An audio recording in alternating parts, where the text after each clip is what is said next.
नमस्कार दोस्तों, मैं डॉक्टर सुप्रियो दत्ता। आप सभी का फिर से एक बार बहुत बहुत स्वागत है मेरा इस YouTube channel homeo care tips पे। दोस्तों, आज हम लोग एक बहुत ही सेंसिटिव और एक बहुत ही इंपॉर्टेंट टॉपिक का ऊपर बात करने वाले हैं कि एक नॉर्मल पुरुष का अंदर उसका लिंग का साइज आफ्टर इरेक्शन कितना होना चाहिए, 3 इंच, 4 इंच, 5 इंच, 6 इंच या कुछ और इस सवाल को लेकर यंग जनरेशन बहुत ही ज्यादा भटके हुए रहते हैं, बहुत ही ज्यादा चिंतित रहते हैं कि मेरा लिंग का साइज आफ्टर इरेक्शन नॉर्मल आता है या नहीं, क्योंकि हमारे पास इन टॉपिक के रिगार्डिंग कोई प्रॉपर आइडिया नहीं होती है। क्योंकि फॉरेन कंट्रीज की तरह हमारे यहाँ सेक्स एजुकेशन बच्चों को नहीं दी जाती है, क्योंकि हमारे जो इंडियन कल्चर है वहाँ इन टॉपिक्स को ज्यादा प्रिविलेज नहीं दिया गया है। इसके ऊपर बात करना यानी एक अनसोशल, एक अनकल्चर कैरेक्टर का प्रमाण देने लायक होता है। बट यूट्यूब जैसा प्लेटफॉर्म बनने का बाद कुछ लोग बात करते भी है तो वो लोग अपने फायदे का बात करता है। बहुत कम ही ऐसा चैनल है, बहुत कम ही ऐसा लोग है जो आपको प्रॉपर आइडिया देते हैं किसी चीज के रिगार्डिंग। मैं ऐसा इसलिए कह रहा हूं क्योंकि एक कैटेगरी के डॉक्टर या एक्सपर्ट या यूट्यूबर जो भी आप कह लीजिए, वो लोग ये बताते हैं कि इरेक्शन के बाद 2 से 2.5 इंच का लिंक अगर किसी में है तो ये पूरी तरह से नॉर्मल है। और उसी जगह पर आपको एक कैटेगरी और मिल जाएंगे जो आपको ये बताते हुए मिलेंगे कि 5 इंच का लिंक भी जो है ये सफिशिएंट नहीं है, ये एबनॉर्मल है। तो आप कौन सा कैटेगरी के ऊपर यकीन करेंगे? उस पर जो 2 से 2.5 इंच वाले लिंक को भी नॉर्मल कहता है, या फिर उस कैटेगरी वाले के ऊपर जो 5 इंच का लिंक को भी एबनॉर्मल कहता है? दोस्तों, इस टॉपिक के ऊपर वीडियो बनाने का फिलहाल तो मेरा कोई इंटेंशन नहीं था, क्योंकि बहुत सारी इंपॉर्टेंट टॉपिक के ऊपर वीडियो पेंडिंग पड़ा हुआ है, मैं बना नहीं पा रहा हूं, मेरे पास उतना समय नहीं है। मैं ये वीडियो इसलिए बना रहा हूं क्योंकि जो लोग मुझसे ऑनलाइन कंसल्टेशन ले रहे हैं रिगार्डिंग माइक्रो पेनिस की समस्या के लिए, उनमें से बहुत सारी पेशेंट एक यूट्यूब वीडियो का लिंक मुझे व्हाट्सएप में डालकर ये पूछते हैं कि सर, आपने जो नॉर्मल पीनस का साइज हमें बताया था और इस डॉक्टर के अकॉर्डिंग जो नॉर्मल पीनस का साइज इन्होंने अपना वीडियो में बताया है, इन दोनों में तो बहुत ज्यादा अंतर है। इन्होंने तो 2 इंच का लिंक को आफ्टर इरेक्शन नॉर्मल बताया है, बट आपने तो एबनॉर्मल बताया है मुझे। और एक टाइप का वीडियो लिंक कुछ लोग व्हाट्सएप में भेजते हैं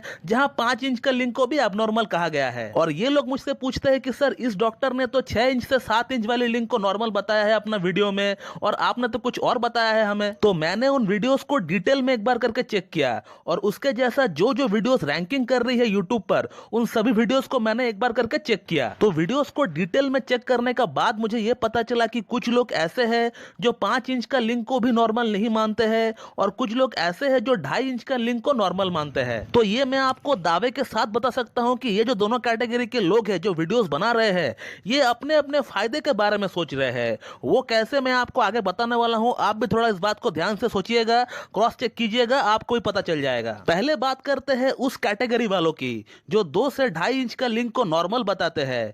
ये लोग जो है अपना वीडियो में ये तर्क देते हैं कि WHO यानी वर्ल्ड हेल्थ ऑर्गेनाइजेशन ने तो ये बताया है कि 2.5 इंच का लिंक से भी आप बच्चा पैदा कर सकते हो, तो इन लोगों ने यही सोच लिया कि 2.5 इंच का लिंक जो है ये नॉर्मल है, क्योंकि 2.5 इंच का लिंक से बच्चा पैदा किया जा सकता है। लेकिन दोस्तों, बच्चा पैदा करने का साथ सेक्स सेटिस्फेक्शन का कोई लेना देना नहीं है। इसका मतलब ऐसा बिल्कुल भी नहीं है कि आपका पार्टनर आपसे सेटिस्फाइड है। बच्चा पैदा का साथ सेक्स सेटिस्फेक्शन का कोई लेना देना नहीं है दोस्तों। महिलाओं को सेटिस्फेक्शन 3 जगहों से मिलता है। जैसा पुरुषों के लिए जब वीर्य डिस्चार्ज होता है तो सेटिस्फेक्शन मिलता है, तो सिमिलरली महिलाओं को 3 जगहों से सेटिस्फेक्शन मिलता है।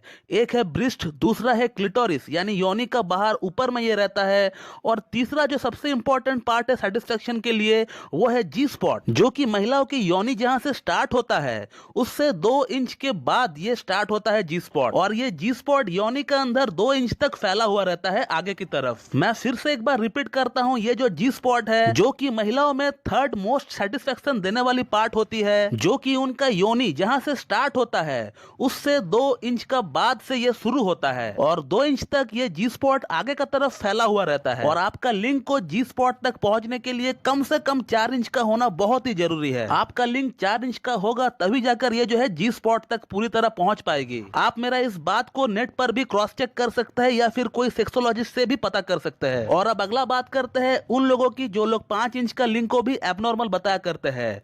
तो उनके बारे में क्या कहना, मैं ज्यादा कुछ नहीं कहूंगा, आप खुद देखिएगा कि जो लोग 5 इंच का लिंक को एबनॉर्मल बताया करते हैं उनका वीडियो में कोई ना कोई प्रोडक्ट, कोई ना कोई तेल या फिर कोई ना कोई मेडिसिन का जिक्र बिल्कुल रहता है, जिसका कॉस्ट 8-8, 10-10 हजार तक होती है। और ये लोग आपको दावे करते हुए मिलेंगे कि इस प्रोडक्ट को यूज करने से आपका लिंक का साइज बढ़ जाएगा, जबकि इन लोगों को भी पता है कि इंडिया का average पीनस size after erection 5 inch है। यानी हमारा इंडिया का 90% पॉपुलेशन जिनका लिंग लिंग ऑलरेडी नॉर्मल है उन लोगों को ये एबनॉर्मल कहकर गुमराह करने लगेंगे। आप भी सोच में पड़ जाएंगे कि क्या सच है क्या गलत है, क्योंकि आपके पास इसको लेकर कोई सटीक आइडिया नहीं है, कोई नॉलेज नहीं है, तो फिर आप जो है इसको लेकर टेंशन में बिल्कुल पड़ेंगे। तो एक तरह से हम लोग ये कह सकते हैं कि इन लोगों का आपके लिए कोई फिक्र नहीं होता है। इन्हें तो अपना प्रोडक्ट को सेल करवाने से मतलब होता है। और जो लोग 2 इंच 2.5 इंच की लिंक को नॉर्मल बताते हैं, इन्हें या तो पूरी आइडिया नहीं है या फिर आइडिया है भी तो अपने आप को फेमस करने के लिए आपको वही दिखाता है, आपको वही सुनाता है जो आप देखना चाहते हो, जो आप सुनना चाहते हो, जिसे देखने के बाद सुनने के बाद आपका मन एकदम प्रसन्न हो जाए और आप उनका फैन हो जाओ, उनका चैनल आप सब्सक्राइब कर लो, उनको एज ए आइडल की तरह आप मानने लगो। ये वो लोग चाहते हैं, इसीलिए आपको वही दिखाता है, वही सुनाता है जो आप देखना चाहते हो, जो आप सुनना चाहते हो। बट रियलिटी तो कुछ और ही है। और इस चैनल पर हमेशा मैं फैक्ट की ही बातें करता हूं। मैं ऐसा कोई भी टॉपिक पर वीडियो नहीं बनाता हूं जिसका मुझे कोई आइडिया ना हो या जिसके बारे में मुझे आधा अधूरा नॉलेज है। तो ऐसा कोई भी बातें मैं आपको इस चैनल पर नहीं बताता हूं जो कि अनरियलिस्टिक है, जो कि अनऑथेंटिक है। इस चैनल पर आपको हमेशा साइंटिफिकली बेस्ड फैक्ट की बातें ही सुनने को मिलेंगे। तो नॉर्मल पीनस साइज क्या होना चाहिए, ये WHO कहता है कि ये कंट्री टू कंट्री वेरी करता है, क्योंकि हम सब इंसान जरूर है लेकिन हमारा जो शरीर का स्ट्रक्चर है, जो शरीर का गठन है, वो सबका अलग अलग होता है। और ये अलग होता है ड्यू टू जीन्स, और इसी के कारण हम सब अलग अलग दिखते हैं। हमारा शरीर का गठन अलग अलग होता है, हमारा रंग अलग होता है, हमारा आवाज अलग होता है, हमारा हाइट अलग होता है। तो सिमिलरली लिंग का साइज भी थोड़ा बहुत वेरी करता है। तो इसीलिए अलग अलग कंट्री अपना अलग अलग सर्वे निकालती है, इससे एवरेज पीनस साइज क्या है उस कंट्री का ये पता चलता है। इंडिया की अगर एवरेज पीनस साइज की अगर बात करें तो 5 इंच से लेकर 5.5 इंच तक इंडिया का एवरेज पीनस साइज है। और ये पीनस साइज कितना होना चाहिए ये हाइट पर भी डिपेंड करता है। बट फिर भी अगर किसी पुरुष का लिंग का साइज आफ्टर इरेक्शन 4 इंच तक आ रहा है तो इसे हम लोग नॉर्मल पीनस साइज कह सकते हैं। आपका लिंग फीमेल की योनि के अंदर जो जी स्पॉट होती है वहां तक बड़ी आसानी से पहुंच पाएगा और आपका फीमेल पार्टनर को सेटिस्फेक्शन भी मिल पाएगा। तो 4 इंच का लिंग को हम लोग बिल्कुल नॉर्मल कह सकते हैं, लेकिन 2 इंच 2.5 इंच 3 इंच या फिर 3.5 इंच का लिंग को हम लोग नॉर्मल नहीं कह सकते हैं। तो इसके लिए आपको ट्रीटमेंट लेना चाहिए। अब आप कहां से ट्रीटमेंट लेंगे ये आपका मैटर है। बट बीइंग ए होम्योपैथ, मैं होम्योपैथी के बारे में बता सकता हूं कि कितना अच्छा सक्सेस रेशियो मिलता है माइक्रो पेनिस की ट्रीटमेंट के लिए होम्योपैथी में। हम लोग इस केस में पेशेंट को कॉन्स्टिट्यूशनल ट्रीटमेंट प्रोवाइड करते हैं, जिसका बहुत ही बढ़िया रिजल्ट हम लोगों को देखने को मिलता है। 4 से 5 महीने का भीतर ही काफी अच्छा इंप्रूवमेंट देखने को मिलता है माइक्रो पेनिस की केस में अगर कोई होम्योपैथिक ट्रीटमेंट को अप्रोच करता है तो, और वो भी विदाउट एनी साइड इफेक्ट। तो दोस्तों मेरा ख्याल से मैं आप लोगों का कंफ्यूजन दूर कर पाया हूं इस वीडियो का माध्यम से।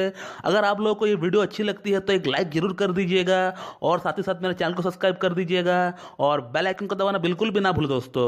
So thank you very much and have a good day.